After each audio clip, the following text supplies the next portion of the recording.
Hey guys, welcome back to TNPSC academy. So இன்றைக்கான questions பார்ப்போம். புகையிலையானது நிக்கோட்டியானா டொபாக்கம் மற்றும் நிக்கோட்டியானா ரஸ்டிகா ஆகிய புகையிலை தாவரங்களிலிருந்து பெறப்படுகிறது.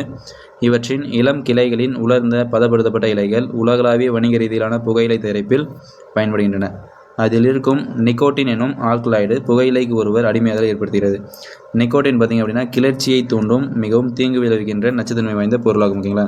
ஸோ இதை பொறுத்த வரைக்கும் புகையிலை எதிலிருந்து தயாரிக்கப்படுது அப்படின்னு பார்த்தீங்கன்னா நிக்கோட்டியானா டொபாக்கம் மற்றும் நிக்கோட்டியானா ரஸ்டிகா அப்படின்றது தயாரிக்கப்படுது. ஸோ புகையில் இருக்கக்கூடிய அந்த அடிமையாக்கக்கூடிய போதைப் பொருள் எதுன்னு பார்த்தீங்கன்னா நிக்கோட்டின் அப்படின்னு சொல்லக்கூடிய ஒரு ஆல்கலாய்டு தான். ஸோ இது பார்த்திங்க அப்படின்னா கிளர்ச்சியை தூண்டக்கூடிய மிகவும் தீங்கு விளைவிக்கின்ற நச்சுத்தன்மை வாய்ந்த பொருளாகும். ஓகேங்களா? ஸோ அதே மாதிரி புகையிலை பொறுத்த வரைக்கும் பார்த்திங்க அப்படின்னா புகையிலை எதிர்ப்பு சட்டம் எப்போ கொண்டு வந்தாங்க தெரிஞ்சுக்கோங்க. ஸோ புகையிலை எதிர்ப்பு சட்டம் May 1, 2004 கொண்டு வந்தாங்க. ஓகேங்களா? ஸோ புகையிலை எதிர்ப்பு சட்டம் May 1, 2004. அதே மாதிரி உலக புகையிலை எதிர்ப்பு தினம் எப்போன்னு பார்த்தீங்கன்னா May 31. ஓகேங்களா? புகையிலை எதிர்ப்பு தினம் எப்போன்னு பார்த்தீங்கன்னா May 31. ஸோ தெரிஞ்சுக்கோங்க. Okay guys, thank you.